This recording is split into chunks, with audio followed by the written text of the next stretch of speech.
नमस्कार, स्वागत है आपका। आप देख रहे हैं CNBC आवाज़। मैं हूं मनीषा गुप्ता और सबसे पहले यहां पर आपको बता दें कि बहुत जल्द यहां पर IMD की तरफ से यहां पर फर्स्ट एस्टिमेट यहां पर जारी होने वाला है कि इस बार मॉनसून यहां पर किस तरह का रह सकता है। ऑफकोर्स उस पर हमारी चर्चा होगी। साथ ही साथ हम बात करेंगे हाइफन फूड्स के MD and group CEO Haresh Karamchandani से। हमारे साथ जुड़ेंगे SMC ग्लोबल सिक्योरिटी से वंदना भारती एंड केडिया एडवाइजरी से अजय केडिया। और सबसे पहले आपको दिखा लेते हैं कि अंतर्राष्ट्रीय बाजारों में किस तरह का हाल है। अगर आप देखें तो कच्चे तेल में जहां पर पिछले हफ्ते 10% की गिरावट थी, इस हफ्ते की शुरुआत ही यहां पर 9% की तेजी के साथ हुई है। अजय, कैसे देखते हैं आप क्रूड ऑयल प्राइसेस यहां से आगे? देखिए, कच्चे तेल की अगर बात करें तो जैसे हम उम्मीद कर रहे थे कि जो जियोपॉलिटिकल टेंशन है जब तक रहेगा कच्चे तेल में उबाल रहेगा। सप्लाई साइड कंसर्न नहीं है, बट जो रूट बंद है और अब तो यूएस ने भी कह दिया कि कहीं ना कहीं हम भी इसको फेंसिंग करेंगे, तो इसकी वजह से जो सप्लाई डिस्टर्ब हुआ है इसके चलते आज हमने ये तेजी आते हुए देखी। और जैसे मैंने पहले भी कहा था कि इनकेस आगे जाके सीज फायर भी हो जाती है या फिर आगे ये खत्म भी हो जाता है, उसके बावजूद अगर हम बात करें तो मुझे लगता नहीं है कि 85-90 के नीचे जाएगा। और ये एस्केलेशन अगर कंटिन्यू बढ़ते हैं तो हायर साइड पे मुझे लगता है कि वापस 118-120 के करीब जा सकता है। तो timing with the given concern जो चल रहे हैं ये पॉजिटिवली इंपैक्ट करते हुए दिखाई देंगे। डोमेस्टिक मार्केट में रुपए की जो गिरावट है वो कहीं ना कहीं इसको और सपोर्ट करता हुआ दिखाई देगा। तो मे बी 10,200 10,300 तक का लेवल हम देख पाएंगे। बट गिवन जो जियोपॉलिटिकल कंसर्न चल रहे हैं मुझे लगता है कि ब्रांड में और तेजी आती हुई दिखाई दे रही है। मनीषा, वंदना, आपको भी ये लगता है जैसा कि मेजर कंसेंसस अब उभर के आ रहा है कि $90 नीचे में 120 ऊपर में ये क्रूड की रेंज रह सकती है? जी मनीषा, मैं अग्री करती हूँ यहाँ से, क्योंकि एक चीज तो क्लैरिटी आई है। वीकेंड जो पीस टॉक फेल हुआ है, क्योंकि ये डिसरप्शंस है, इट विल स्टे लॉन्गर और प्राइसेस जो है वो हायर स्टे करेगा। तो $65 तो मुझे लग रहा है कि अब बिल्कुल मतलब यहाँ पे पॉसिबिलिटी नहीं दिख रही है। $120 मुझे भी लग रहा है कि कप साइड में है। और जिस तरीके से पोजिशनिंग्स हैं बाहर के मार्केट में, वैसा भी लग रहा है कि $120 यहाँ पे आना चाहिए। दूसरी चीज है कि ये फ्यूचर्स है, ये सप्रेस्ड है यहाँ पे एज कम्पेयर टू कहाँ फिजिकल मार्केट ट्रेड हो रहा है। तो मुझे लग रहा है कि ये गैप भी यहाँ पे मिनिमाइज होता हुआ नजर आएगा। जैसे कि $120 के करीब इंडियन क्रूड बास्केट है, मुझे लग रहा है कि यहाँ पे चेस करती हुई नजर आएगी। डेरिवेटिव मार्केट $120 की तरफ हम जा सकते हैं और 90 जो है ये न्यू यहाँ पे सपोर्ट बनता हुआ नजर आएगा, जो पहले 75 से $80 के करीब हम समझते थे।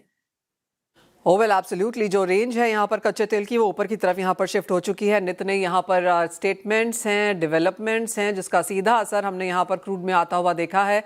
और आज ही 9% की तेजी के साथ एशियन बाजारों की शुरुआत हुई थी। उसके बाद आप देख सकते हैं 6 से 8% के बीच में यहाँ पर बढ़त के साथ कारोबार। और हमारे दोनों ही एक्सपर्ट्स ने कहा कि $120 एक बार हम यहाँ पर टेस्ट कर चुके हैं मार्च में। आगे फिर से इन लेवल्स पर जाने की पूरी तैयारी। वेल, ये तो बड़ी खबर है आज की, जहां पर हमने कच्चे तेल के प्राइसेस को यहां पर बढ़ते हुए देखा है। लेकिन अब हमारे साथ हाइफन फूड के MD and group CEO Haresh Karamchandani भी हैं। हरेश जी, नमस्कार। इंटरेस्टिंगली आप गुजरात से हैं, वो तो एक चीज़ है, लेकिन आप पोटैटोज़ में यहाँ पर बहुत बड़ा काम करते हैं। सबसे पहले यही जानना चाहेंगे कि किस तरह से किसानों के साथ कैसी खरीदारी और ऑन ग्राउंड किस तरह के आपके यहाँ पर काम है? नमस्कार। सबसे पहले खूब खूब धन्यवाद मुझे आपके शो पे बुलाने के लिए। और जैसा कि आपने ठीक कहा, हम लोग पोटैटो क्षेत्र में काम कर रहे हैं। बेसिकली हमारी company hyphen foods potato processing में है और पिछले 10 साल से हम लोग ये काम कर रहे हैं। और जो हमारे पोटैटो का प्रोक्योरमेंट है वो सारा ही हम एग्रीमेंट बेस्ड फार्मिंग के रूप से करते हैं। और इस तरह से हमारे साथ 7,000 से ज्यादा किसान जुड़े हुए हैं, जो खास करके गुजरात में, और इसके अलावा हम मध्य प्रदेश में भी काम कर रहे हैं। और जो हमारे लिए जो यहाँ गुजरात में हम लोग सीड पोटैटो का प्रबंध करते हैं, वो हम करते हैं मेनली पंजाब से। सो इस तरह से हमारा जो जुड़ान है वो काफी सारे किसानों के साथ है। और जैसा कि आप जानते हैं, इंडिया में पोटैटो प्रोडक्शन खूब होता है, बल्कि India second largest potato producer है ग्लोबली। लेकिन साथ साथ प्रोसेसिंग क्षेत्र में इंडिया पिछले कुछ 2 दशकों से एक्टिव है और इसमें बड़ी तेजी से काम हो रहा है। हरीश जी, जैसे आपने कहा प्रोसेसिंग में यहाँ पर काफ़ी स्ट्रांग है, तो आप दोनों ही तरीके से यहाँ पर जुड़े हुए हैं। फार्म टू फोक वाला जो सीन है वो आपके लिए एकदम यहाँ पर सही बैठता है। लेकिन ये जानना चाहेंगे कि फूड प्रोसेसिंग की जहाँ तक बात है या पोटैटो प्रोसेसिंग की जहाँ तक बात है, कौन से प्रोडक्ट्स हैं, डोमेस्टिक मार्केट्स में इसकी क्या कंजम्पशन है और ग्लोबली कहाँ कहाँ आप इसे एक्सपोर्ट करते हैं? जी। सो हमारा जैसे कि बिजनेस मॉडल है वो सीड टू शेल्फ जिसको हम कहते हैं, तो सीड का जो मल्टीप्लिकेशन है वो भी हम लोग खुद ही करते हैं, जैसा मैंने बताया पंजाब में। और उसके बाद जो कमर्शियल क्रॉप है जो कि हम अपने प्रोसेसिंग प्लांट्स में यूज करते हैं, उसका जो खरीद है हम गुजरात और मध्य प्रदेश से कर रहे हैं। और ये पोटैटो प्रोसेस करके हम मेनली जो frozen French fries, hash browns, इस तरह के जो ग्लोबली पॉपुलर स्नैक्स है वो हम बना रहे हैं। और ये हम लोग डोमेस्टिक मार्केट में तो सप्लाई कर ही रहे हैं, लेकिन साथ ही साथ मैं यहाँ बताना चाहूंगा कि हमारी कंपनी पायनियर है फ्रोजन पोटैटो प्रोडक्ट्स के एक्सपोर्ट्स में।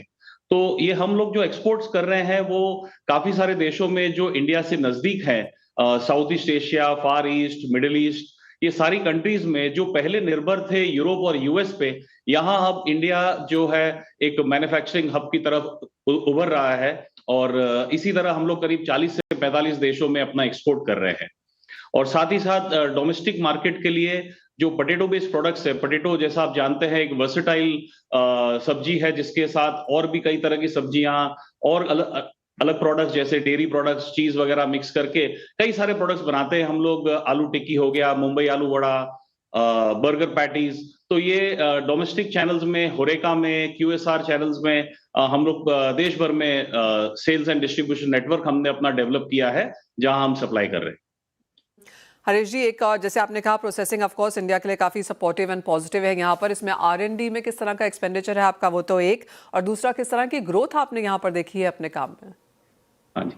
सो R&D की जब मैं बात करूं तो हम लोग क्या कर रहे हैं कि जो इस तरह के प्रोडक्ट्स के लिए जो सही तरीके की वैरायटीज हैं उनको हम लोग ला रहे हैं। और ये वैरायटीज जैसे इंडिया में एक है CPRI, central potato research institute of India, उनकी भी कुछ वैरायटीज है। और इसके अलावा विदेशों की भी वैरायटीज हैं यहाँ पर। तो इसमें शुरुआत होती है बेस्ट क्वालिटी सीड पोटैटो से, जहां हम लोग जो मिनी ट्यूबर्स हैं वो टिश्यू कल्चर लैब से सोर्स करते हैं। और उसके बाद जैसा मैंने बताया सीड मल्टीप्लिकेशन प्रोग्राम अपना करके, तो हमारा उद्देश्य ये है कि बेस्ट से बेस्ट क्वालिटी का सीड जो है हम अपने किसानों को प्रोवाइड कर सके, करा पाए, ताकि उनकी जो प्रोडक्शन है वो बेहतर से बेहतर हो पाए। और क्योंकि ये एग्रीमेंट बेस्ड फार्मिंग है, यहाँ पर एक सुनिश्चित इनकम किसानों के लिए होती है। और साथ ही साथ जो सीड की क्वालिटी के चलते उनका उत्पादन भी बढ़ता है, और उस तरह से ज्यादा से ज्यादा किसानों को हम ये प्रोसेसिंग इंडस्ट्री का बेनिफिट पहुंचा पा रहे हैं। हरीश जी, किस तरह की ग्रोथ आपने अपने बिजनेस में यहाँ पर आते हुए देखी है पिछले कुछ सालों में, अगर पिछले 5 साल की बात करें? हाँ जी, ओवरऑल हमने 10 साल पहले शुरुआत की थी। और पहले साल हमारे जो फिनिश प्रोडक्ट्स का सेल है वो करीब 50 करोड़ था, और 7वें साल में हमने करीब 1000 करोड़ क्रॉस किया। ये 10वां साल है, अभी 1500 करोड़ का सेल्स है कंपनी का, जिसमें मैं बताना चाहूंगा 70% जो सेल्स है वो एक्सपोर्ट से आ रहा है। सो इस तरह की हमने फिनोमिनल ग्रोथ देखी है, और हम फर्दर अभी कैपेसिटी और ऐड कर रहे हैं, जिससे ये ग्रोथ पोटेंशियल जो है वो हम इसको और टैप करेंगे, और ये ग्रोथ जर्नी हमारी इसी तरह से बरकरार रहेगी। एक फाइनल सवाल, क्योंकि आलू एक या पोटैटो काफ़ी वॉलेटाइल कमोडिटी है, पेरिशेबल भी है, तो ये मान के चलें कि आपने cold storages infrastructure of course यहाँ पर इसके लिए काफ़ी स्ट्रांगली क्रिएट किया होगा। हाँ जी, क्योंकि आलू साल में सिर्फ एक ही बार हार्वेस्ट होता है। बेसिकली ये नवंबर में प्लांटिंग होता है और फरवरी और मार्च में इसका हार्वेस्ट होता है। तो पूरे साल आलू अवेलेबल कराने के लिए ये फरवरी मार्च जो पीक हार्वेस्टिंग सीजन है, उसमें हम लोग आलू एक्स फार्म ही प्रोक्योर करके और कोल्ड स्टोरेजेस में रख लेते हैं। और फिर अप्रैल से लेके दिसंबर तक ये जो आलू है वो कोल्ड स्टोरेजेस से हमारे प्रोसेसिंग प्लांट्स पर आता है। और उसके बाद प्रोसेसिंग प्लांट्स पे ये तैयार होने के बाद हमारा जो प्रोसेस है उसमें जो फाइनल स्टेप है वो IQF है, इंडिविजुअल क्विक फ्रीजिंग। इस तरह से इन प्रोडक्ट्स की जो शेल्फ लाइफ है वो फिर 18 महीने की हम लोगों को मिलती है। और उसको भी फिर कोल्ड स्टोरेज में, जो कि सब जीरो कोल्ड स्टोरेज है, जहां -18 टेम्परेचर रखा जाता है। और इस तरह से एंड टू एंड हम कोल्ड चेन मेंटेन कर रहे हैं। सो ठीक आपने बताया कि कोल्ड स्टोरेज इंफ्रास्ट्रक्चर काफी सारा इसमें लगता है, और काफी सारे कोल्ड स्टोरेजेस हम लोग यूटिलाइज करते हैं, और काफी सारा नया कोल्ड स्टोरेज इंफ्रास्ट्रक्चर दिन प्रतिदिन हम लोग डेवलप करवा रहे हैं। वेस्ट एशिया कॉन्फ्लिक्ट का कोई इम्पैक्ट है आपके ऊपर हरीश जी? हाँ जी, ये इम्पैक्ट मेनली क्योंकि हम लोगों का ज्यादातर फोकस एक्सपोर्ट्स पर है, तो वेसल्स की, कंटेनर की अवेलेबिलिटी में थोड़े से चैलेंजेस, थोड़े नहीं मैं बल्कि कहूँ काफी सारे चैलेंजेस आ रहे हैं। और जहां तक गल्फ कंट्रीज में एक्सपोर्ट का सवाल है, वहां कुछ कंट्रीज में तो एक्सपोर्ट्स में काफी दिक्कतें हैं। तो कुछ ऑल्टरनेट रूट से हमारे कस्टमर्स ऑर्डर कर रहे हैं, जहां काफी ज्यादा फ्रेट्स उनको बेयर करना पड़ रहा है। सो इसके चलते थोड़ा सा इम्पैक्ट है, और खास करके दूसरे देशों में भी जहां ये वॉर सिचुएशन नहीं है, वहां पर भी कंटेनर्स के जो ओशियन फ्रेट है वो काफी बढ़ गए। Point taken. हरीश जी, बहुत शुक्रिया साथ जुड़ने के लिए। वो सीड टू शेल्फ वाला जो आपने बिजनेस हमें यहाँ पर समझाया है, आपको बहुत कंग्रेचुलेशंस उसके लिए, और आशा ये करते हैं कि ग्रोथ यहाँ पर ऐसे ही जारी रहे। हाँ जी, तो ये तो बात हुई ऑफ कोर्स आलू और उसका जिस तरह से food processing and frozen foods यहाँ पर हरीश जी बनाते हैं, और इससे पहले हम बहुत ज़्यादा खाने की बात कर रहे हैं और अजय वंदना को लगे कि हम यहाँ पर आलू पैटीज एंड फ्रेंच फ्राइज पे ही लगे हैं, उससे आगे निकलते हैं और बात यहाँ पर गोल्ड एंड सिल्वर की भी कर लेते हैं। अजय, कैसे देखते हैं आप ये कमोडिटीज़, बिकॉज अक्षय तृतीया है इस वीकेंड पर और यहाँ पर उससे पहले प्राइसेस में कुछ स्टेबिलिटी देखने को मिली है। हाँ बिल्कुल मनीषा जी, पहले तो बहुत बहुत धन्यवाद। आलू को हमें सुनकर जो याद आ रहा है, अब हरीश जी को बोलना पड़ेगा अगली बार हमें यहाँ पर भिजवाने के लिए। और साथ में तेल भी इम्पोर्टेंट है, और तेल के हमने सिचुएशन देख ही ली है, चाहे एडिबल ऑयल कॉम्प्लेक्स है, लेकिन सोना भी काफी इम्पोर्टेंट है। हमने एक चीज ये देखी, अक्षय तृतीया से अक्षय तृतीया के रिटर्न देखें तो 2018 से कंसिस्टेंटली हमने देखा है कि अच्छे रिटर्न रहे, लेकिन पिछले अक्षय तृतीया से लेकर अभी तक की अगर हम बात करें तो लगभग 60% गोल्ड अभी भी बढ़ा हुआ है। आई थिंक अराउंड 94,500 के करीब पिछले साल 30 अप्रैल को भाव था, और आज हम देख रहे हैं 60% बढ़ा हुआ है, जो 1,51,000 के करीब ट्रेड कर रहा है। मुझे लगता है कि देखिए फिजिकल डिमांड डेफिनेटली बढ़ता हुआ दिखाई दे रहा है, क्योंकि जिस ढंग से हमने 1,80,000 से ड्रॉप देखा है, but because of inflation concern जो अभी हम देख रहे हैं, थोड़ा सा सेंटिमेंट्स खराब हुआ है, उसकी वजह से थोड़ा सा स्लैगिशनेस है, बट फिजिकल डिमांड इंप्रूव होगी। But coming on the future side, हमने जो कोरिलेशन देखा है, जब जब वॉर बढ़ता है, हमने यहाँ पे अदर असेट क्लास में जो बिकवाली है वो हावी होते हुए दिखाई दी, और जो रिसेंट अपडेट आए हैं उसको देखते हुए मुझे लगता है गोल्ड में थोड़ी और दबाव बढ़ता हुआ दिखाई दे रहा है। जो $4550 तक का लेवल हम इंटरनेशनल में देख पाएंगे। हालांकि डोमेस्टिक मार्केट में रुपए की गिरावट कहीं ना कहीं प्राइजेस को थोड़ा सपोर्ट जरूर दे रही है, लेकिन नीचे में मुझे लगता है 1,48,500 तक के सपोर्ट रहेंगे। तो कुल मिला के अगले 2-3 दिन काफी इंपॉर्टेंट रहेंगे, कि जो क्लीनिंग जो माइंस बिछाई गई है उसको क्लीन करने के चलते ऐसे बताया गया है कि हमने स्ट्रेट ऑफ हॉर्मस को अभी बंद किया है। बट आई थिंक कुछ और बड़े अपडेट्स आएंगे, उसके बाद ज्यादा क्लैरिटी मिलेगी। बट टाइमिंग 45-50 तक के लेवल हमें लगता है कि गोल्ड में देखने मिल जाएंगे। ऑलराइट, 45-50 यहाँ पर सोना नीचे में देखने को मिल पाएगा। और इसी बीच आईएमडी ने यहाँ पर अपना पहला पूर्वानुमान जारी किया है मॉनसून 2026 के लिए, और माना जा रहा है कि बारिश इस बार सामान्य का करीब 92% यहाँ पर एक पॉसिबिलिटी है। तो ऑफ कोर्स एक बिलो नॉर्मल की एक्सपेक्टेशन यहाँ पर थी, लेकिन 92% ऑफ एलपीए ऐसा मौसम विभाग आईएमडी ने फिलहाल यहाँ पर बताया है। हमारे साथ कार्यक्रम के में स्काईमेट से जीपी शर्मा भी हैं। मिस्टर शर्मा, बहुत शुक्रिया साथ जुड़ने के लिए। तो कुल मिलाकर यही निकल के आ रहा है, चाहे हम आईएमडी देखें या स्काईमेट देखें, कि बारिश इस बार नॉर्मल से कमजोर है।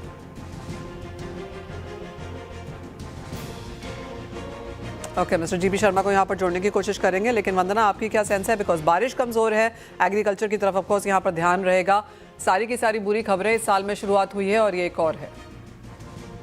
जी मनीषा, मैं देख रही थी और मुझे कंसर्न लग रहा है, क्योंकि सप्लाई डिसरप्शन से ऑलरेडी यहाँ पे हम लोगों ने एग्री प्रोडक्ट्स में एक स्पाइक आता हुआ देखा है, और मुझे लग रहा है कि मॉनसून अगर यहाँ पे कमजोर होके आता है, और 92% तो मुझे लग रहा है कि कम है, ज्यादा कम है, तो इस वजह से जो इन्फ्लेशन कंसर्न है वो बढ़ता हुआ नजर आएगा। और जब फूड इन्फ्लेशन ऑलरेडी क्रूड का इम्पैक्ट आ रहा है एग्रीकल्चर प्राइसेस पे, फर्टिलाइजर्स पे, अगर मॉनसून यहाँ पे कम होके आता है तो मुझे लग रहा है कि फूड इन्फ्लेशन बढ़ता हुआ नजर आएगा, और ये एक रियल कंसर्न होके उभर के यहाँ पे आ सकता है। और कुछ चीजें भी देखने को मिली है कि प्रोएक्टिवली काफी कंट्रीज जो है वो एक्सपोर्ट को रिस्ट्रिक्ट करते हुए नजर आ रहे हैं। तो मुझे लग रहा है कि मॉनसून अगर कम होता है तो यहाँ पे कुछ रेस्ट्रिक्शंस जो हैं वो फूड एक्सपोर्ट में भी देखने को मिल सकता है। तो जिस तरीके से सल्फर का हम लोगों ने देखा है, स्टील का भी इंपोर्ट बढ़ा रहा है चाइना, तो मुझे लग रहा है कि स्टॉकिंग पे अब यहाँ पे ज्यादा ध्यान होगा। अगर बिलो एवरेज यहाँ पे मॉनसून होती है तो स्ट्रेटेजिक रिजर्व क्रिएट होने की फिर बात होगी काफी ज्यादा। एब्सोल्युटली। मिस्टर जीपी शर्मा हमारे साथ जुड़ चुके हैं। मिस्टर शर्मा, 6% बिलो एवरेज आपने कहा है, आईएमडी ने 92% ऑफ एलपीए कहा है, तो क्लियरली ये मान के चला जाए कि इस बार मॉनसून डेफिशिएंट तो है ही। जी जी, मानसून ऑब्वियसली एल नीनो के चलते अभी एस्टिमेट ऐसे ही होंगे। मानसून कम से कम बिलो नॉर्मल की संभावना जरूर रहेगी। क्लाइमेट के फोरकास्ट में हमने इवन 30% का चांस तो इवन ड्राउट तक का भी दिया है। तो ये है कि अभी, क्योंकि अभी थोड़े अर्ली डेज हैं, अभी तो लानीना कंडीशन, फेडिंग कंडीशन अभी चल रही है, एंड तो न्यूट्रल होगा, और उसके बाद से एल नीनो की संभावना धीरे धीरे जरूर बनेगी। और एल नीनो के चलते जनरली मानसून करप्ट ही हुआ है, रेनफॉल सामान्य से कम ही रहा है, ज्यादातर 80% केसेस में सामान्य से कम ही रहा है, तो ऐसी संभावना रहेगी मानसून के दौरान। जी मिस्टर शर्मा, आप कहेंगे कि एग्रीकल्चर को लेकर, और जिस तरह से पहले भी हमारी बात हुई है कि सेकंड हाफ ऑफ मॉनसून यहाँ पर ज़्यादा कमज़ोर रह सकता है, जुलाई इंपॉर्टेंट महीना होता है, ये मान के चलें कि जून जुलाई ठीक ठाक निकल जाएगा, अगस्त सितंबर में इश्यूज हैं? देखिए, जुलाई पूरा एश्योर्ड नहीं है कि जुलाई ठीक रहेगा, क्योंकि अभी तो अप्रैल का मिड अप्रैल है, मई जून जुलाई तक आते आते वो कंडीशन जरूर काफी बदल जाएंगी, और विशेषकर मिड जुलाई के बाद से तो हमें प्रभाव उसका देखने को शुरू हो जाएगा, जिसके चलते जुलाई का महीना सामान्य से कम तो रहेगा।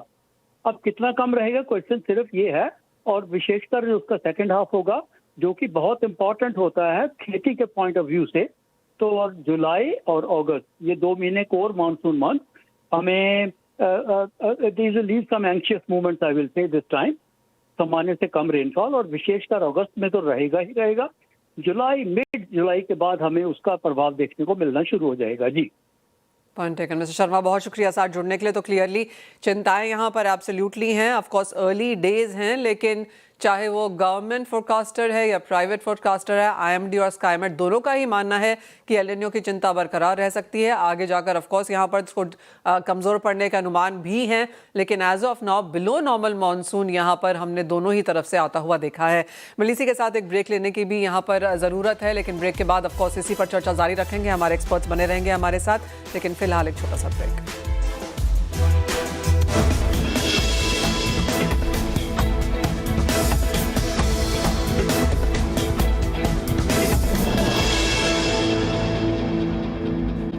against climatological probability of 17%.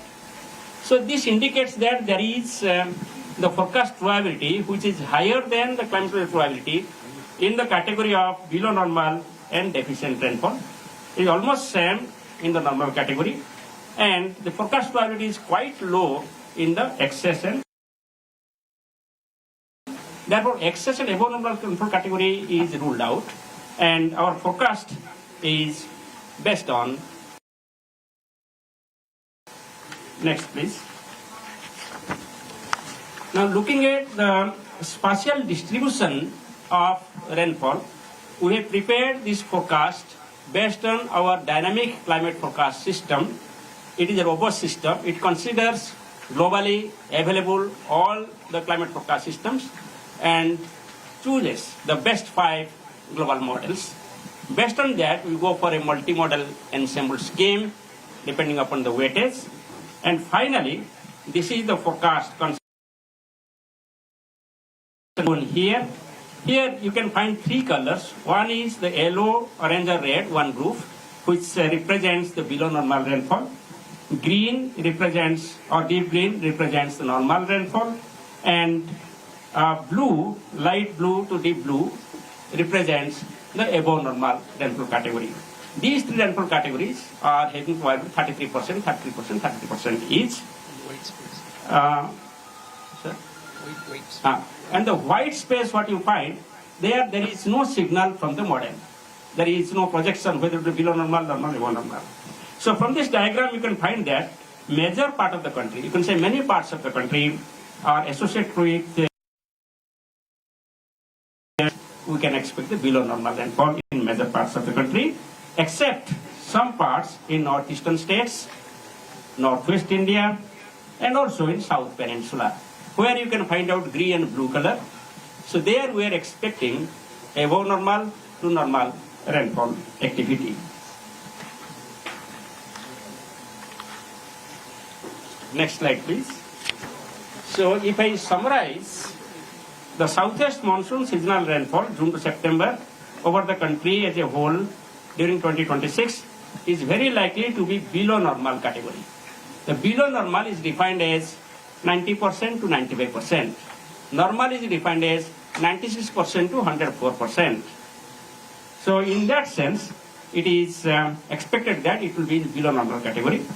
But quantitatively, whatever model based on dynamic and statistical analysis we have brought out, it comes out to be 92% of the long period average with plus minus 5%. That means it can be from 87% to 97%. The long period average. Alright, तो वो of course अच्छी खबर यहाँ पर नहीं आती हुई, जहाँ पर आईएमडी के हेड हमें बता रहे हैं कि बिलो नॉर्मल मॉनसून यहाँ पर होने वाला है। उनका ये भी मानना है कि 92% की प्रोबेबिलिटी है, जो कि प्लस माइनस 5% के साथ यहाँ पर नजर आती है। आपको याद दिला दें कि स्काईमेट ने 90% कहा है और आईएमडी ने 92% कहा है। अजय, कैसे देखते हैं इन नंबर्स को? और जैसे वंदना हमें बता रही थी कि चाहे वो फर्टिलाइजर है, चाहे वो फसल है, चाहे वो इन्फ्लेशन है, जीडीपी है, सभी पर इसका इम्पैक्ट होगा। देखिए, मैंने बिल्कुल ऑलरेडी हमने देखा जो इन्फ्लेशन कंसर्न्स है वो कच्चे तेल से दिख रहा है, फर्टिलाइजर का भी इम्पैक्ट आता हुआ देखा। ऊपर से अगर ये मानसून में अगर कमी रहती है तो उसका डबल वहमी आएगा।